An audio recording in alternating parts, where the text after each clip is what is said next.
Test. Check.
Get that off the screen. What we showing here?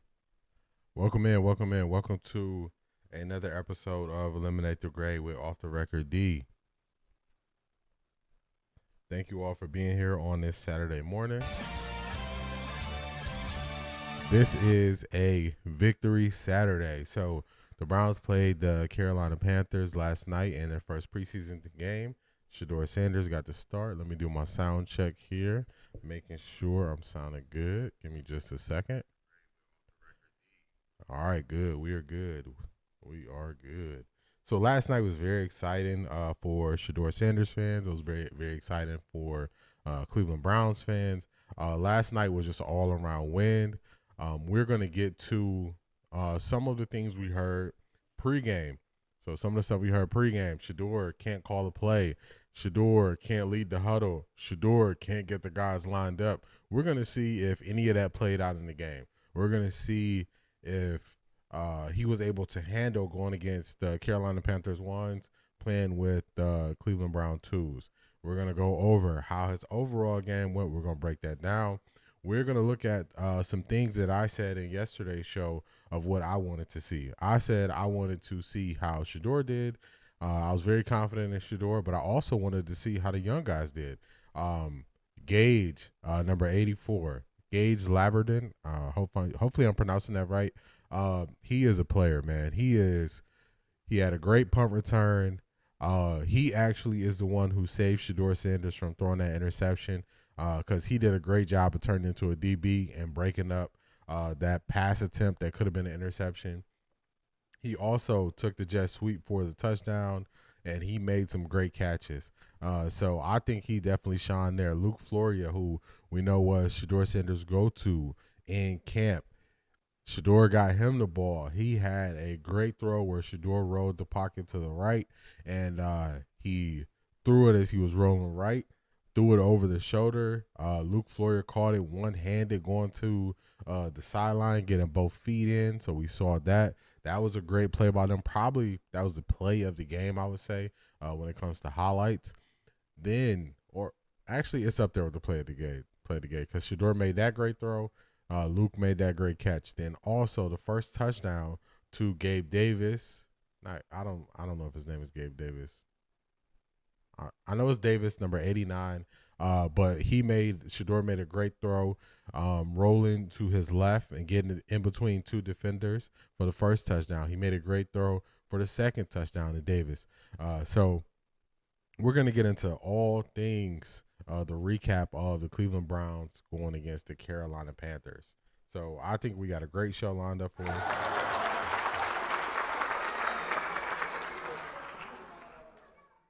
It's always going to be a great show when you are coming to do a show after a win, after a victory. So we had a lot of people who were saying things like Shedeur isn't ready. The Browns are bringing him along slow. And I noticed something. Starting to happen. It was about Thursday night going into Friday.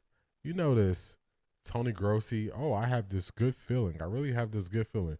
No, you've been hating on Shedeur all this time. Now you're faced with the truth. You know what he actually can do. Then Mary Kay, well, I think the Browns bringing him along slowly is, setting him up to be in a good spot. Nah, we not letting y'all get away with that. We not letting y'all do that because if you look at Shedeur looked no different playing in that game last night than he looked if you watch any of his games playing in Colorado. He started off kind of slow, and I would say that was a combination of the moment between him and the receivers. Deontay on that first drive, Deontay Johnson dropped the pass. He caught him on a slant. It went through both of his hands. Deontay Johnson, he's a vet. He has to catch that. Then after that, he threw it to the backup tight end. The backup tight end bobbled it and got 4 yards on a 3rd and 5. Which if he doesn't bobble it, all he has to do is fall back, use his momentum. He probably can get that first down. So that was the first drive, 3 and out. After a good 5-yard run on the first down, I believe it was by Dillon Sampson. So I'm just going based off memory of me being at the game, watching the game. So the first 2 drives, they didn't really amount to what we would like to see. But there was just some nerves, I would say, for Shedeur, nerves for the guys playing, because what people forget is all the attention's on Shedeur, but people forget that Shedeur's on a rookie deal based on the Browns salary cap situation. He's going to be on the team. Some of these guys he's throwing the ball to, they might not be on the team, so they have a certain level of pressure on themselves. We saw Luke Floria towards the end of the game not be able to go back in, and he just wasn't hydrated properly. And he's like, he just has to do better with hydrating, and that's something he has to work on. So these guys are people they only think about Shedeur, but they don't realize the guys he's playing with, they have stuff on the line too. So all in all, it was a great game. All in all, it was a great game. I went to the game just to give y'all a little backstory. When the Browns drafted Shedeur, and it was kind of word getting out that the Browns might play their first preseason game in Carolina, I was like, man, I can get to that game. So I got my tickets in probably May. So I've been waiting for this time. So I was assuming that going into this game a couple weeks ago, I'm probably going to get to see Shedeur for a quarter. That's what I'm thinking. As things play out, we get to see Shedeur for around 3.5 quarters of play time. I got everything I wanted and more from the game. The energy. So I got there early. You got to see the energy. As Shedeur is warming up and he's walking around, I was pretty close to the field. I was in the 4th row on the sideline, so on the Brown side. So I'm really close to the field. I can see the players. I can see, as the crowd is coming in, and just the energy shift that Shedeur is moving around and he's walking around. People calling his name. So you got to see that. You saw how many Browns fans were actually there at the game. So that was a positive. Then you got to see the Carolina Panthers fans who are they're rooting for the team, that's cool. You're doing the same thing I'm doing. Nobody's mad at you. You saw Carolina Panthers fans in the beginning. That first drive, we went 3 and out. They were talking, oh man, Shedeur is not this, Shedeur is not that. That second drive, we went 3 and out. They still talking, they laughing.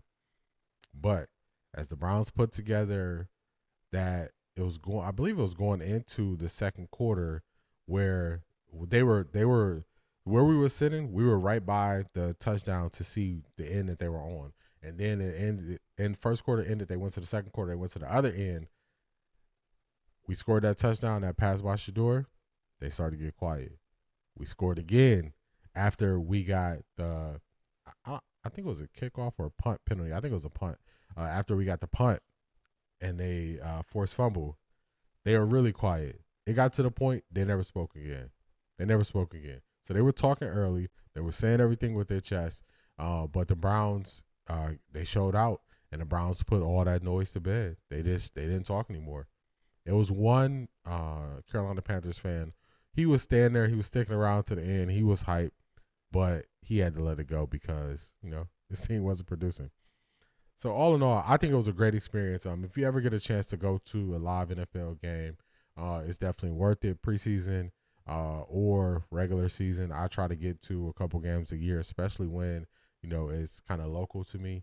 Within like 5 hours or so, I try to get to a Browns game because, I'm ride or die. I'm Cleveland all the way. So that's just wanted to tell y'all, just wanted to bring y'all into the sidelines of what I saw. Also, I wanted to get to the game early. I wanted to see the teams warm up. I wanted to see, is Dillon Gabriel really that small? And Dillon Gabriel is really that small. So as the guys are warming up, Dillon Gabriel didn't really get on the field. He didn't come on the field that much pregame until basically the whole team got out there. That's when he came on the field. I believe he walked in with, I want to say it was Jack Conklin. Hey, Raul, you'll take it. You'll take it. Is 130 yards better than 0? You got to ask yourself. So Gabriel's walking in. I believe he's walking in with Jack Conklin. I actually got some pictures of it. I should have connected my phone so I can show y'all. Gabriel's really that small. He's really that small. He's really that short. Even my girl was like, I think I'm taller than him. And that's going to be a problem. That's going to be a problem. Another thing, got some pictures of Joe Flacco. You actually see Joe Flacco's height. You see Bryce Young is pretty short too. You can see that. He came and signed some stuff right where we were sitting pregame. So you see he's pretty short too. But I would say Bryce Young is he's a little bit heavier than Dillon Gabriel. He definitely has more weight to him than Dillon Gabriel, I would say, just from first glance and seeing those guys kind of closer. Also, you saw Jimmy Haslam walking around. The same face Jimmy Haslam had. I remember I was breaking down a video of him in the draft, and he was looking at his phone and he was scrolling. He has that same face in person. I tried to get some pictures of it, but he was just turning his back. This man was in a stadium talking on speakerphone. It's just doing old man stuff. It was funny. Got to see Andrew Berry. He was there looking like a kid on the first day of school. He got the book bag on. I was like, man, what's going on? You got to see Kevin Stefanski. You got to see Jim Swartz. So you got to see everybody. So it was just a great experience. I went to the last Browns game I went to in Cleveland was when they told DTR he's going to start when Deshaun couldn't go versus the Baltimore Ravens. And I had really good seats. I think I was sitting maybe about 6 rows from the field, and just having that experience, I was like, I can't go to games and sit far back again because it's a totally different experience when you sit up close and you sit up front. So just all around, I thought it was a great night. Great night. We stuck around after the game and we got to see some get some up close pictures, videos of the players and stuff, talking to people. So it was pretty cool. It was pretty cool. So definitely all around dub. I'll take it. All right, so now we know what Shedeur did. It's a couple people that I would say their performance is going to be highly criticized based on what Shedeur did. So just to set the stage for this next thing, I want to show y'all what Albert Beer was saying. This is what he was saying prior to the Browns preseason game. And this is why the Browns were taking it slow with Shedeur. This is why Shedeur wasn't getting first team reps and all that stuff. This is the I'm just gonna call it a flat out lie. This is the lie they tried to tell us. So let's get to Albert Beer. I just want to make sure y'all remember how they was talking on Shedeur before the game, because we know come Monday they're gonna give the Browns credit. They're gonna say, oh well, Shedeur made the most of it. But we're not gonna let y'all just change the page from what y'all was saying prior to the game. I told y'all I'm keeping them CVS level receipts. I'm keeping them long receipts. Them receipts where you just sitting there waiting. You like, dang, my receipt not ready? The receipt just still coming. You like, man, this register ain't gonna stop. That's me. I'm keeping those receipts. And it's for a reason, because I know that I have a responsibility to believe what I'm saying when I get up here and I speak to y'all, and we're gonna hold these people accountable who have their responsibility, but they just parrot narratives. So here we go. This is Albert Breer. But I think part of it, like his ability to operate the offense, is part of what he needs. He needs to take that to a higher level to get first team reps. Because if you're a football team looking, and this is the simplest thing in the world, if you're a football team looking to get ready for the season, and you got veteran players, again, like your Joel Batonios or your Jerry Jeudy's in that huddle that are trying to prepare for a season, you can't fiddle around with a young quarterback who can't operate the offense yet. What are you saying? Calling the plays in the huddle? Yeah, and stuff like that. The operational stuff is the stuff he was behind on that he had to catch up on. Right. And so, and look, by all accounts, he's worked really hard at that. But there was a lot of ground for him to make up. And Dillon Gabriel, because he started at 3 different colleges, right. Was in college for 6 years at Oregon and UCF and Oklahoma, was just way ahead of him when they came in, which is why Gabriel's gotten the first team. So I got a couple takeaways based on what Albert Beer just said. So he said Shedeur couldn't do the operational things. He couldn't get the guys in the huddle. He couldn't break the huddle. Couldn't call the play. Okay. Now this is before. This is when they were able to just say these things, and we didn't have the receipts to pull because it wasn't no game footage. Now, one thing I was watching very closely as I was at the game, I'm watching Kevin Stefanski call in the play, and I'm watching to see how long it takes Shedeur to break the huddle. I don't remember more than maybe 2 times Shedeur broke the huddle with less than 16 seconds on the play clock. Remember, the play clock started at 9. Once you can officially start, 25. Starts at 25. Most cases, he was breaking that huddle at 17 seconds.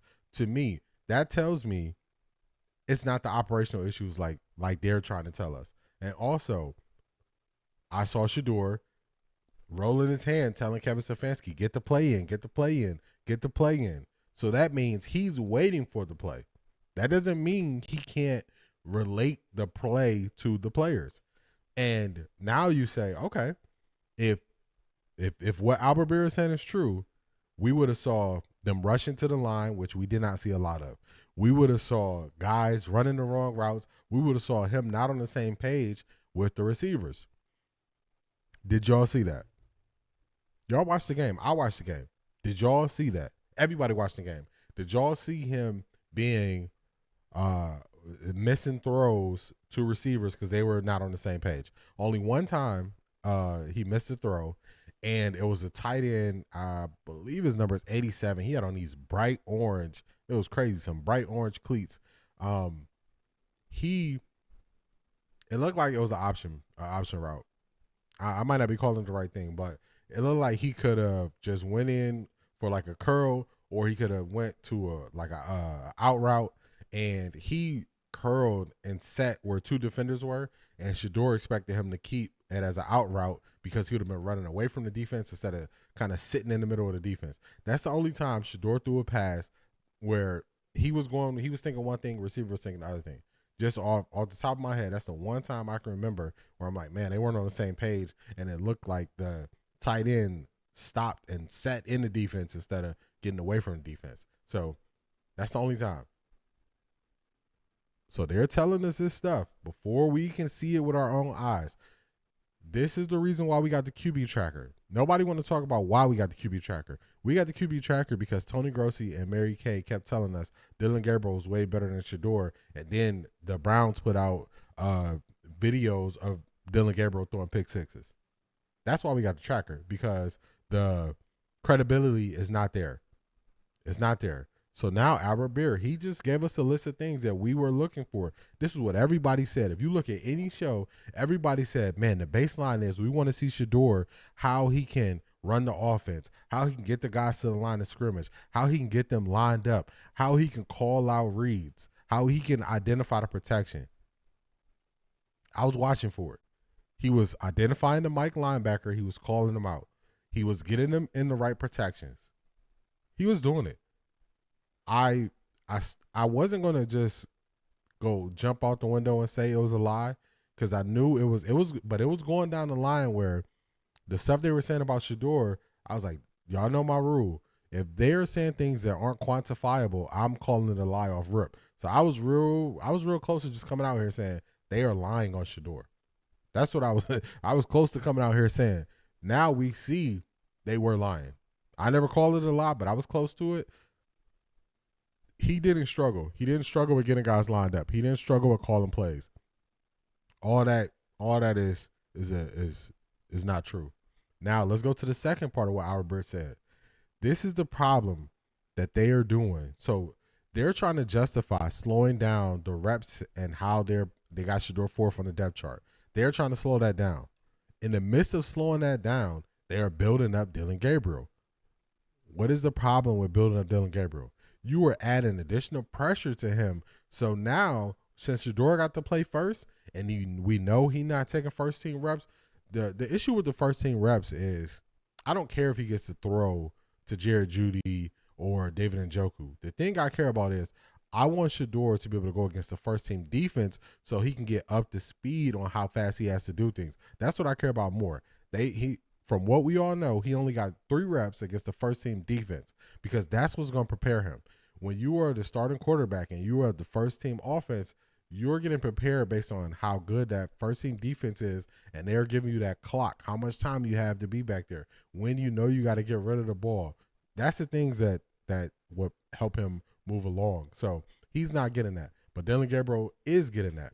So now when Dillon Gabriel goes out there, Dillon Gabriel has to outperform Shedeur.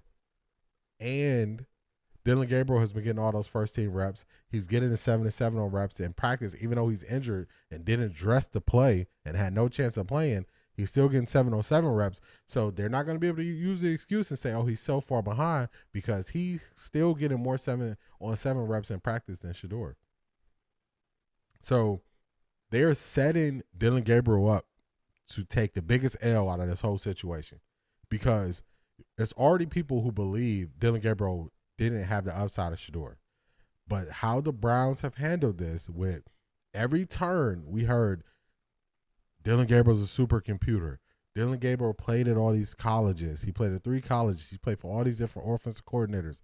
He took the most, or he thrown the most touchdown passes. Yeah, he played 17 years in college. Come on now.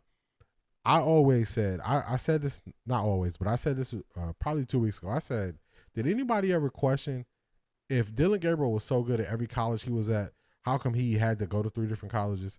Did anybody ever question how come he couldn't beat the person that the college brought in to compete against him? He would just leave. Nobody questioned that, but okay. They just took it as a positive, which you can find a negative there too. So Dillon Gabriel is under so much pressure when he comes in. Now that Shedeur got that tape out there, they can't lie to us anymore. They can't say Shedeur he not getting the guys lined up. He don't know what he doing. That's gonna be false. It's gonna be false. So they setting the boy up. They setting the boy up. I think it's gonna be bad for him. They are also setting up Kenny Pickett, because when Kenny Pickett gets out there, if he gets out there from the hamstring, he has to outperform what Shedeur did. They have to move the offense. They have to have sustained drives. And now we actually have a bar. So Shedeur set the bar. And if Shedeur was behind in all these things that they're saying he's behind in, now when these other guys who have been better set up to succeed, they gotta outperform them. They gotta outperform them. So this is when I wrapped up my show yesterday, I said that it wasn't the Browns sabotaging Shedeur, it's their incompetence. And the reason why I said incompetence was because to sabotage somebody, you got to know what's going on. And I don't think they know what's going on. I think they're stumbling into wins, like with Shedeur looking better. I don't think they are. Nobody would say that the Browns are the smartest organization. So then how can we say that they're smart enough to do certain things, which we know they're not? I think they're stumbling into situations, and also they're stumbling into good situations with Shedeur, and they're stumbling into bad situations with everybody else, because they wanted us to believe Kenny Pickett was the best quarterback on the roster. That's not showing. He's already injured. We can't even see him. They want us to believe Dillon Gabriel is this supercomputer. Supercomputer. They want us to believe his processing speed is so good. They want us to believe all these things. But the thing with football is, none of what I say about a player matters. It matters what that player does on the field. That's what matters the most. Shedeur answered the questions. Shedeur showed that, hey, they saying this stuff, but I just got to go out there and work. Then after the game, it was very key. He was being interviewed. I want to say he was being interviewed by NFL Network. His NFL Network interview on the field, they asked him, how you grade yourself? He said, I give myself a C+, some things I could do better. Overall, we got the win.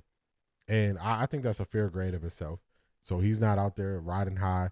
He's staying even keel, which I think is really good. We go see the Browns implode on the big stage. And I'm happy that there's so many new fans here, because new fans who are not just okay with losing, who are not okay with stuff just going bad, they're going to call out more. So if you are a Cleveland Browns fan, for a long time, a lot of times you're in the minority of giving somebody else a shot. What Browns fans usually hold on to is somebody who performed previously, and they act like that their person's going to come in and give them that exact thing. That's why Browns fans believe in Joe Flacco so much. They're clamoring for Joe Flacco instead of finding somebody new. Hey, Nate, you see it? Nate, you see it? Thank you. Thank you, thank you, thank you. All right, so this is for the podcast people. I'm going to read this to y'all because Nate is really hitting something. Dillon averaged 23 touchdowns per year in 6 years. Shedeur averaged 33 touchdowns in 4 years. They actually believe it's a flex, but the math ain't there. That is so true. That is so true. Saying a player had to stay in college longer is not a plus. And they're so busy trying to set a narrative based on Shedeur that they are making stuff look better. They're making Shedeur look better when they say stuff about Gabriel. Only 2 games left. Cleveland has to expose their hand the next 2 weeks on who the starter will be. The Slicksters are running out of time. Good old boy conversations just got blown up. Shedeur really, he put a monkey wrench in everything they wanted to do. This is what they wanted to do. This is just this. I'm going to speculate. I always tell y'all when I'm starting to speculate. I'm going to speculate on this. I think the Browns wanted to hold Shedeur at the fourth on the depth chart, put that out in the media. I believe they wanted to put out in the media that he was behind everybody, and I believe they wanted to really not give him a shot so they could always just push the Joe Flacco, Kenny Pickett, Dillon Gabriel situation and not really give him a shot this year if it would have been up to them. But the problem in football is it's not really always up to you. Sometimes stuff happens in football that you can't control, like injuries. When injuries happen, you gotta go next man up. And they made this whole plan, and it was based on it was almost nothing Shedeur could do to get this much game film out there in the preseason. See, I think the Browns should have just said, hey, Joe Flacco's the starter. Stop trying to get a film out there on Kenny Pickett so they can go and try to trade him and all this stuff. To me, the Browns coming off a 3-win season, you're not good enough to try to do all these extra things with stashing quarterbacks and trading quarterbacks and holding them for leverage. You're not good enough to do that. If you won 3 games, your only focus is to win more games. You can't be out here doing side quests. You can't be out here doing extra stuff trying to, get extra credit on stuff when you got to put a good product on the field. So the Kenny Pickett thing, I never understood it. More things have came out that Andrew Berry really liked Kenny Pickett from the beginning. So that's probably why we are hearing so much if Kenny Pickett could be a starter. I just don't see it. I don't believe in it. Never saw it. I always felt that you should go younger. Now, Joe Flacco is just going to be penciled in because everybody's going to say he got the experience. But Joe Flacco, man, this is no diss to Joe Flacco, but everybody know a 40-year-old quarterback not named Tom Brady is not going to make it through 17 games. And then we got a rough schedule, and it's not like we got the best roster, and it's not like we got the number 1 defense in the NFL. So other guys are going to play. The Browns play about 4 QBs a year on average for the last since Kevin Stefanski been here. So we're going to play multiple QBs. The problem that the Browns are going to run into is Shedeur put himself in position where he should be the backup behind Joe Flacco with his performance.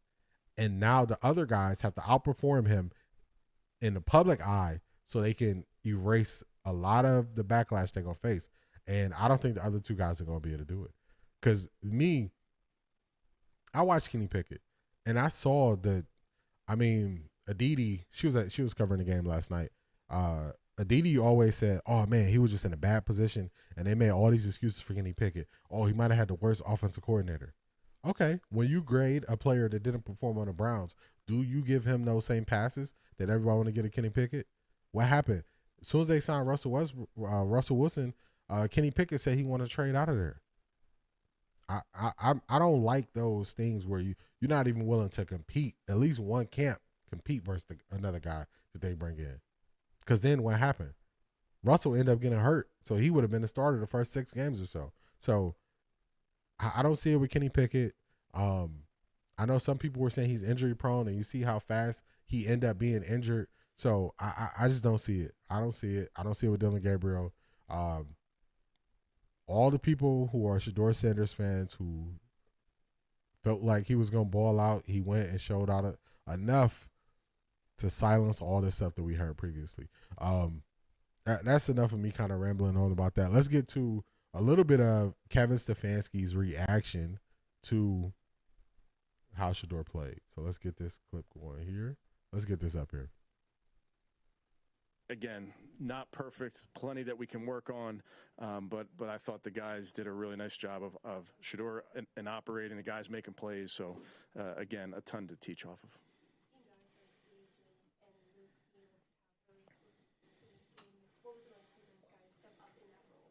Yeah, that's the exciting part, Kelsey, for us as coaches and their teammates to see those guys perform under the lights and, make plays. We see them making plays in practice, see if they can do it in these games, and that'll be continue to be part of this preseason. And what does this game do to your quarterback competition? Yeah, we're really just focused on developing our players. We're in evaluation mode. I'm pleased with where the guys are, but I'm not diving into a quarterback competition.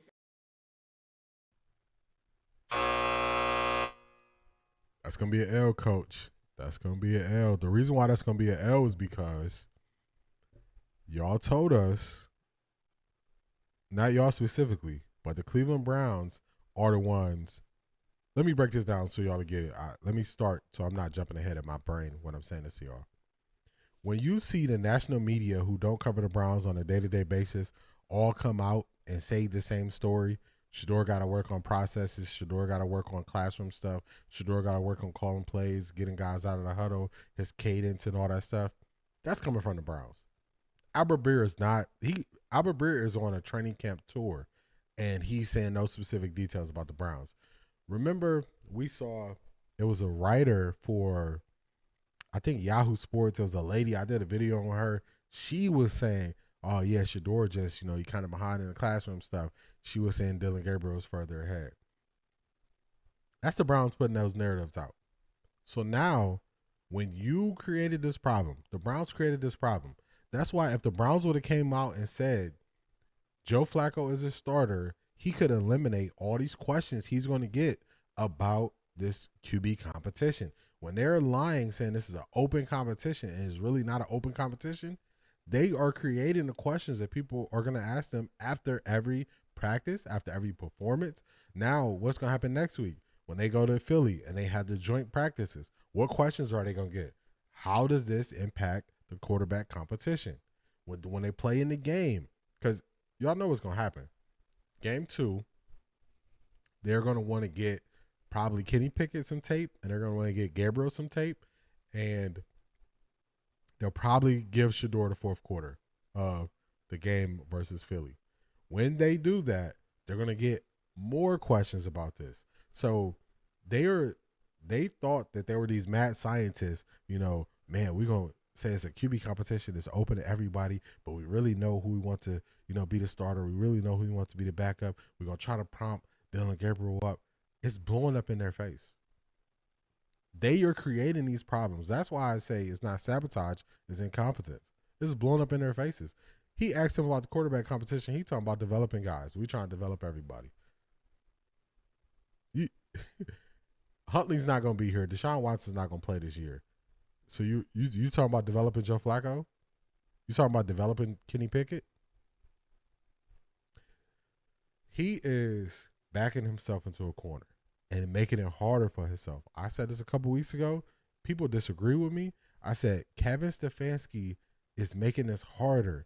When you want to stack wins and you want to stack getting better every single day. I talked about the book I read and how you add in something small every day to constantly and consistently get better at something.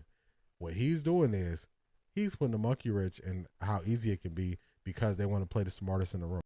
I never really called them the smartest in the room with how they did things and how they made decisions.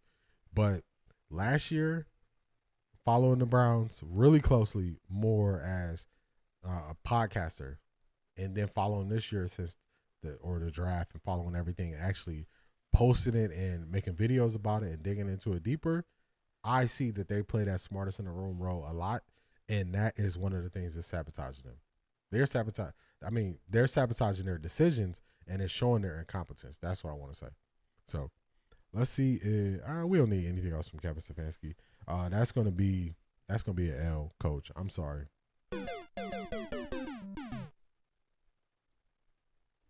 We're gonna get to what Shedeur says. This is gonna be his post game, and then also like, comment, subscribe. I went to the game last night, but I'll be having listening parties for the next two games. So next week, Saturday, the Browns versus Philadelphia. I'll be having a listening party on YouTube, so definitely tap in if you want to be somewhere with other Browns fans watching the game, other Shedeur fans watching the game. That's where we'll be. We'll be on Offtharecorddee. Remember, the is THA. So I will be live for those games.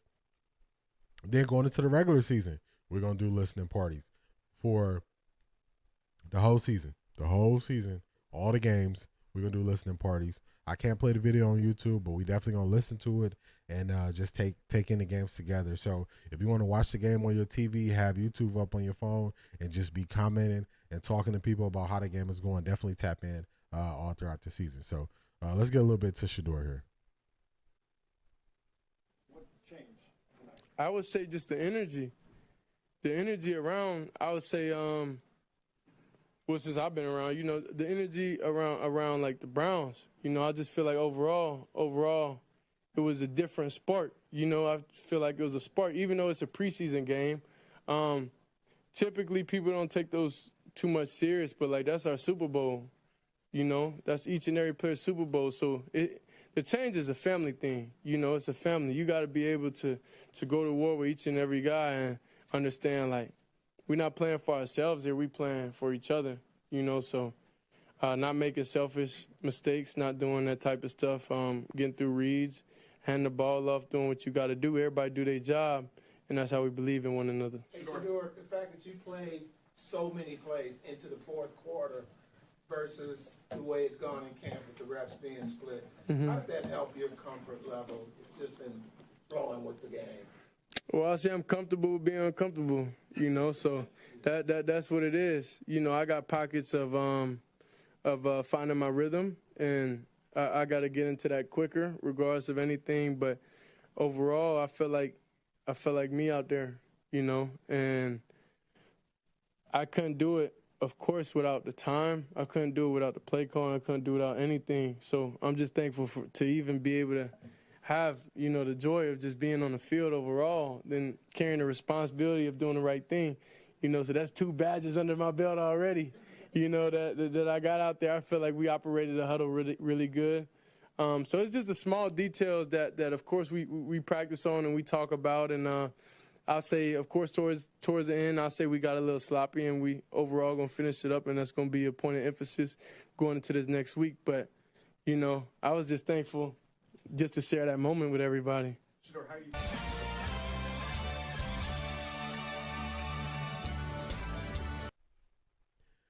Like I said, it's a win-win. When he talks about the energy, just being in the stadium, being there, listening to how the fans were cheering and there to support the Browns, it's definitely a different energy.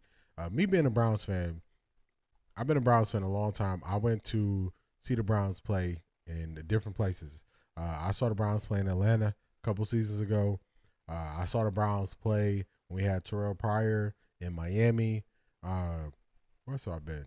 Like on the road. I saw the Browns play the Panthers in the season opener 2 seasons ago? Yeah, maybe 3. I don't know. When Kate York hit that long kick at the end. And all of those were regular season games. This was a preseason game. The way people showed up, the way Browns fans showed up, the way Shedeur fans showed up, it was just something else. It was a sight to see for sure. One thing I will say that what people are not thinking about. So people are not thinking about Shedeur is bringing people to the Cleveland Browns who are not football fans. And I think that dynamic is just missing when people look at how much of a star Shedeur is. So it's people in the stands, they were clear. They were there for Shedeur, and they are not overall NFL fans. They're not going to sit on Sundays and watch all these games. They're gonna wait till Shedeur playing, and that's when they're gonna tune in. And it's almost like they're not accounted for when people talk about Shedeur stardom.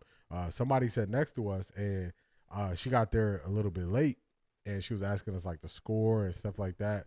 And she traveled. She traveled from Florida. She traveled from Florida to come to be able to see Shedeur and Jimmy Horn play together in the same game. Those are the fans that they're kind of not accounting for. And if you are a YouTuber, if you make TikToks, you see it. You see it in real time, especially covering the Browns. You know where your views went and where your views are now. You know where your reach is, where it was and where it is now. You see your demographics of who's watching. You see all those things. So that's the thing that for some reason nobody is accounting for. And I'm like, this is going to be something like y'all never seen.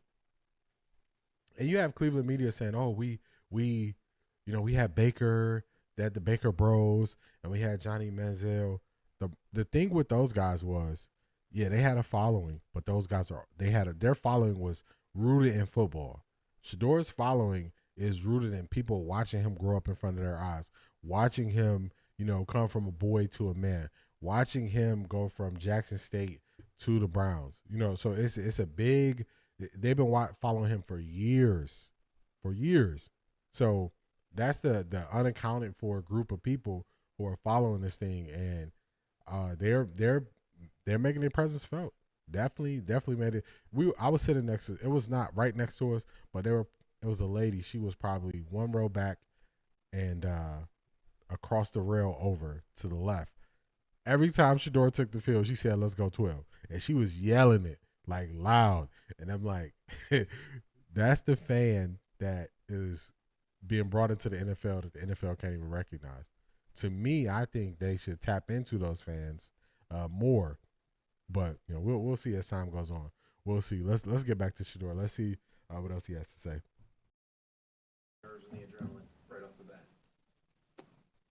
I'm gonna be honest. I wasn't nervous, so I didn't really have too much adrenaline. It was just getting comfortable. That's all it is. Like it's plenty games before. Like I was nervous, but I felt like I knew the answers to the test. So it's like when you feel unprepared, then when you don't feel like you're ready for the moment. I know I'm ready for the moment. Did I play up to par? No, I don't feel like I did. But overall, the main goal was to win, and that's honestly what we did. That just made me think about something as I was here. So it's certain things that you don't get. They don't show on the TV coverage of a game. And do y'all remember? It was pre and post draft. They said Shedeur didn't have a strong arm and he couldn't throw and all these things. So leading into before they go back in, when they warm up, before they go back inside and then they run out of the tunnel. Before they did that, Shedeur was doing this throwing thing with a couple receivers. Excuse me, where he started at one touchdown and he was throwing 40 and 50-yard passes with ease. Definitely the prime effect. I agree with that. It's to see you aunties, to see you uncles, to see you granddads, to see you grandmas, to see you nephews and nieces. They are there. The prime effect is real. He's always tapped into that. And that's why I think instead of fighting it, I think they should tap into it for sure. So he was doing this passing thing, like a passing drill, getting ready. And every pass he's throwing, just on the money, all of them 40 yards in the air. And he started at one touchdown and went all the way to throwing like shoulder, over the shoulder, like corner passes to the receivers in the touchdown. I was like, man, they tried to tell us that he didn't have an arm. I'm just watching this, and I'm watching him throw the ball, and I'm like, who actually – and there were spirals. There were tight spirals. And I was like, who believed he didn't have an arm? Just think if you were one of the teams that believed a lot of the noise you heard about Shedeur, and then you see him doing this in pregame, and you're like, why do we think he didn't have an arm? Because he got an arm, and we saw it. And his accuracy is there. That's the reason why I thought he would be a great fit for Kevin Stefanski's offense because it's a timing and rhythm-based offense, and he's a timing and rhythm-based quarterback. And he is showing that the accuracy is there. Everybody see it. Everybody see it. They can't deny it. Remember also they said he couldn't move. He was a statue quarterback. And I know he had the one scramble that was crazy on third down where he was trying to make something happen. But he had guys missing. They was falling all over the field trying to catch him. He also had the pretty good run for a first down. I want to say it was on third down. So all this stuff they was telling us is just not true. Shout out to you, Selmo. For sure, the dog pond is here. Yeah, all the stuff all the lies they made up about him just not true. They said he had a weak arm. That's not true. They said he couldn't move. You saw the scrambles. You saw him moving around. He did have I think I saw about 2 or 3 plays where he did kind of drift back. But those defenders were on him so fast. I think it was just his reaction was like, dang, let me just try to shake him and run back. But they was there too fast. I saw him do that twice. He got to clean that up. But I saw him more so stand in the pocket, use his footwork, shift the pocket so he can make throws downfield, especially once he got comfortable. Once he got comfortable and he got in that groove, he was like, okay, this is the quarterback that everybody thought we were getting when we drafted Shedeur. So I thought that was really good. How do y'all think he did? Let me know in the comments. I'm reading y'all comments as I go through this. Let me know how y'all think he did. Did he perform the way you thought he would perform? Did he perform better than you thought he would perform? Or did he perform worse than you thought he would perform? So let me know. Definitely, that's it, Nate. That's so true. When every like in the stadium, everybody was saying, "Oh, he did all that, but he didn't get the first down." And I was like, "Do you realize they said that he couldn't move?" even that first down run that he did on third down, where he ran and slid and he put the wrist up, like they weren't expecting him to have that speed. They were not expecting it. And I don't think he's going to be out here winning, 40 races. But when it comes to him getting away from D linemen, he can get away from some D linemen and, get a 7 or a 10-yard run when everybody's in man coverage and everybody's back is to you and nobody's accounting for the quarterback. So, I mean, we saw him do that yesterday. So, we definitely saw that. Let's see. We saw the numbers. I don't got to break down the numbers. So, in my normal post game, I like break down the numbers and I go through things. The only numbers I want to talk about is the Browns pre-snap and post-snap penalties. That's something they've really got to clean up. I was saying going into this game, they got to clean it up. And they had an ejection early in the game. That was crazy. Like, what are we doing? Why are you fighting? But that was early. Then we saw some offensive linemen jump off sides, which that's on them. That is on them. And then we saw one illegal format. It was an illegal shift, I want to say. It was 2 guys who were moving at the same time. One guy has to move, or if they do move at the same time, they got to get set for a certain amount of time before you call the play. So we did see that. But when it comes to running the team, running the operation, and all those things, we didn't see none of that. So it's gonna be spooky hours once we get to Monday, because now we got to hear all the Shedeur detractors. We got to hear them do a heel turn and see it in real time, where they got to change and kind of figure out what they're going to say and what are the reasons. Because now, this is what I think. This is going to be speculation. I think they are going to say that the Browns not giving Shedeur reps is the reason why he produced. I think that's what they're going to say. They're going to say, see, the Browns are doing this the right way. They're slow walking him. They're not overwhelming him, and that's why he produced. And I just got to call that cap. That's going to be straight cap, because if you put a Colorado jersey on Shedeur and you take that performance he had, you would think it was the same thing. This, to me, this had nothing to do with how the Browns are doing things. I think him starting slow had more to do with how the Browns are doing things than his performance had with how the Browns are doing things. And also another thing, when they were saying, oh, he couldn't call the plays and he couldn't do this and do that. Okay. Now, when it comes to Kenny Pickett, when it comes to Dillon Gabriel, we're going to see, is Kenny Pickett and Dillon Gabriel, are they going to have, Shedeur didn't have it as a wristband. He had it around his waist with the play sheet. Are they going to have that? We saw Tyler Huntley with the play sheet. Now, is is Joe Flacco going to have the play sheet on his wrist? Because if all these guys come out with the play sheet and they have it on either the wrist or they have it like Shedeur had on his waist, more and more lies are being exposed, y'all. More and more. So let's go over the top plays. To me, Shedeur first touchdown pass was the top play. Shedeur scrambling for the first down, that was the top play because I was on third down. The pass he made to Luke Florio, that was one of the top plays. His other 2 touchdown passes that he made to Davis, I would say he had a bunch of top plays. I'm trying to think of who made some plays on defense.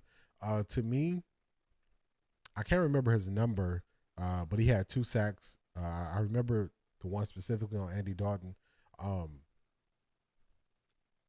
But the cornerbacks who were actually playing, I was getting nervous once Bryce Young was able to identify, and sometimes Andy Dalton, when they were able to identify that they had one-on-one coverage on the outside and they were just throwing the ball up, I was like, man, we have to look at what we do in that corner, because with Martin Emerson out and Greg Newsome already kind of banged up and Denzel Ward, once we go past Greg Newsome and Denzel Ward, our corners, they kind of get exposed. They kind of get exposed. I know it's early, but the problem is we see them from joint practices getting exposed. Number 25 had a great diving interception. Let me remember him. He had a great diving interception. But yeah, those corners, we got to figure out what we're gonna do at corner. If we got to go to a nickel defense or a dime defense, I'm real nervous about who that slot corner is gonna be and who that fourth corner is gonna be if we go to dime. So that might be something where teams try to spread us out. I remember a couple of seasons ago, the Browns couldn't stop the run, and it was right before oh man, am I still here?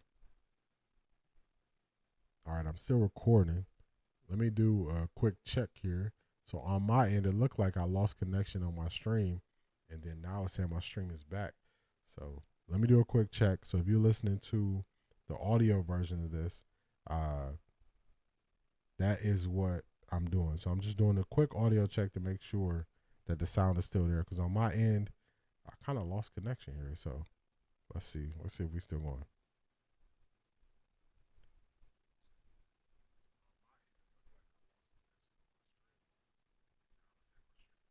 All right, so we still good. Okay. Yeah, I haven't seen that. I haven't seen that in a while, but like on my end, it was just showing up like we lost connection. I'm like, dang, what's going on with the connection? Where'd it go? Okay. Man, I forgot where I was at in my train of thought once that happened. That's okay. We'll get back to it. I was talking about the corners. Yeah, the corners, we really got to – corner is going to be a weak spot for us. I want to see if they go out and actually add another cornerback to the room, just because it looks rough. It's going to be spooky once they can identify that we are not in zone or we are in man. It's going to be spooky on the outside. Just forewarning y'all. Just let y'all know about that. What is the next thing I want to cover? Oh, guys who I want to see make the team. So, Gage, number 84, Luke Floria, 37. I want to see 84 and 37 make the team. At some point, the Browns have to identify young receivers and stop always having to trade draft capital for established receivers. So Gage, both of them can actually do kick and punt returns. So I think that's useful, because if you're going to be like a fourth and fifth receiver, you got to be able to do special teams. Both of those guys can do kick and punt returns. They were actually doing them. So I want to see those guys get more opportunities, and hopefully they're able to make the team. They've been having great camps. Gage actually has the most catches, most touchdowns in camp. So he's been just balling out. We want to see what we got in Thrash. Thrash had a good preseason. I want to say last year, but we got to see what we have. So I definitely want to see Gage make the team. Defensively, Carson Schlesinger looked like he was moving around. He had some good stops. He looks pretty quick. When we first drafted him, people were saying he was small or an undersized linebacker. I don't know what they were looking at. Carson Schlesinger is not small. When you see him out there on the field, he's not small. You see him standing next to guys. He's not small, so he is pretty fast. Hard to see Mason Graham really make a difference. He didn't get a lot of burn, so you could attribute that to him just not being able to get into a groove of the game, and him just not playing for an extended period of time. But we're gonna see what Mason Graham does as things progress and things go forward. Who else do we? Who else is an honorable mention on who did well? We got some tight ends that I wanted to see. Harold Fannin Jr. He was fully dressed, so I thought he was gonna get in there. But we didn't get to see Harold Fannin Jr. I would have liked to see him. We didn't get a chance to. So our third and fourth tight ends, we're gonna see who they're gonna be. It looks like those were the guys that Shedeur was playing with. They were okay. They were okay. In a pinch, I think they could be decent. I just don't know if you can rely on them full time. Dillon Sampson, he did get a carry. He got kind of smacked on that first carry. I'm like, dang, he is kind of small, but he took his hit and got right back up. So, also we have a running back, last name Williams. Let me see what his name is, because I think he did pretty well. Let's get the box score. Travion Williams. I like the way he runs the ball. Yeah, Travion Williams, number 36.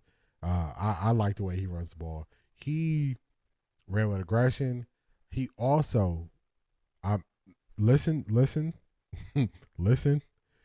He did something that was Nick Chubb like, where Nick Chubb would always, when we were doing those wide zone plays and you see the cutback, he would do that cutback. And Nick Chubb made a lot of big runs, a lot of burst runs off of those type of plays, and he actually did that. He did a couple cutback and hit some lanes, and I was like, okay. We might have something. We definitely have to figure out our running back room due to what's going on with Quinshon Judkins. So he did pretty well. Let's see. Let's get this up on the screen for y'all. Let's go from take now. See, I can see what I'm looking at. Yeah, so the running backs, Dillon Sampson only got those 2 carries. His first carry was for 5 yards. Oh, that's Caden Davis, number 89. I couldn't remember his name earlier. Caden Davis is the one who caught the 2 touchdown passes from Shedeur. But I definitely Tua, I don't know if I'm pronouncing that right, number 35. He had 5 carries as long as 12 yards. But definitely the running back I want to see get more opportunity is Travion Williams, number 36. I like his jump cuts. I like his patience. I like his running style because he had a combination of running hard and also waiting to see if he can find a cutback lane. So I think when you play like that zone run game where stuff is kind of going wide and then you always have the cutbacks, I think you need a running back who can actually take advantage of that, because the cutbacks will be there. And they'll be there when the defense is over pursuing to the outside. You can just cut back and, you get one-on-one with you in a corner, you and a safety who had the whole contain on the other side. So I definitely look forward to seeing more of him in his next game. Another thing, just getting back to it, Shedeur didn't take a lot of sacks, so I thought that was good, because early on he did face pressure early, like really early. Like it wasn't every play, but it was about 3 plays where I was like, that defender is in the backfield in under 3 seconds. Like, did you what turnstile is not even trying to block? So he did handle that pretty well. He handled that pretty well. So yeah, let me know what y'all think of the performance. Let me know what do y'all think of the Browns' overall performance. I know it's preseason, so winning and losing, that doesn't matter as much to me. The thing I really wanted to see was, were guys going to be overwhelmed? Did guys look out of place, like they didn't belong in the NFL? And all this operational stuff that they were saying Shedeur couldn't do. And I think, all those questions were answered because we got to see a lot of young guys. So, all right, so we might be running into some trouble on my end. It looks like it's trying to reconnect my stream here. So let's see if it gets reconnected.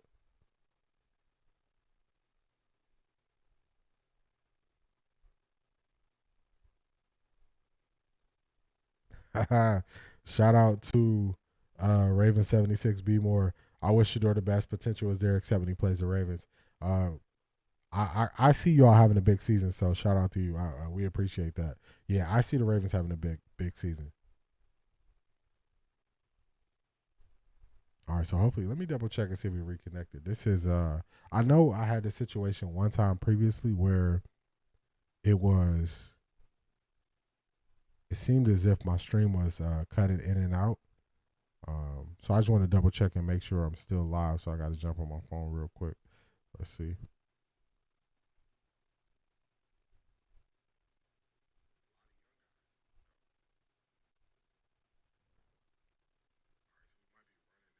All right, so this is bad podcasting. Okay, it's reconnected. All right, so we good there. Yeah, that's bad podcasting on me. So if you are listening, if you're listening to this podcast after it release on all platforms, that was bad on me. But I was going through some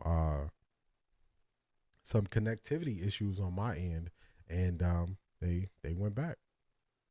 We got back. We got everything back set. So we are good. We are good. Shout out to everybody for being here. Shout out to y'all for waking up and tapping in on this stream with me. All right, so let's see. Let's leave that alone. Leave that alone.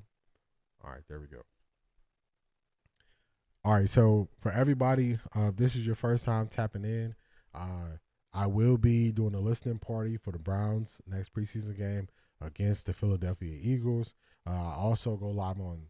I usually go live on Saturdays at 10 a.m., but now that we're getting into football season, you'll catch me for a Browns game. I'll be doing a listening party for every Browns regular season game and also the 2 remaining preseason games. I'll be doing listening parties. I'll be live on YouTube, Offtharecorddee. Remember, the is THA, so definitely tap in. We'll be going over how players are doing, what we want to see from guys. We'll be doing it live, and we'll be doing it real time. You'll be able to hear my insights and analysis on guys that I think are doing well. So definitely want to like, comment, and subscribe to get those updates. You can catch me live on YouTube and Twitch. And then you also want to be notified so you know when to tap in. So we are running into another connection issue. Man, this is crazy. I never seen it this many times where it's kind of connecting and reconnecting. So it's kind of strange. But just we have so many technical issues. I don't want to kind of belabor the points here. I want to make sure this still a good listening experience. So this is Eliminate the Gray with Offtharecorddee. You can get this anywhere you listen to podcasts. Apple Music, Spotify, Prime. You can catch me there. Also, tap in for all the Browns games for our listening parties. And just so you are not alone when you're watching these games, we're going to call it here. I think this was another great episode.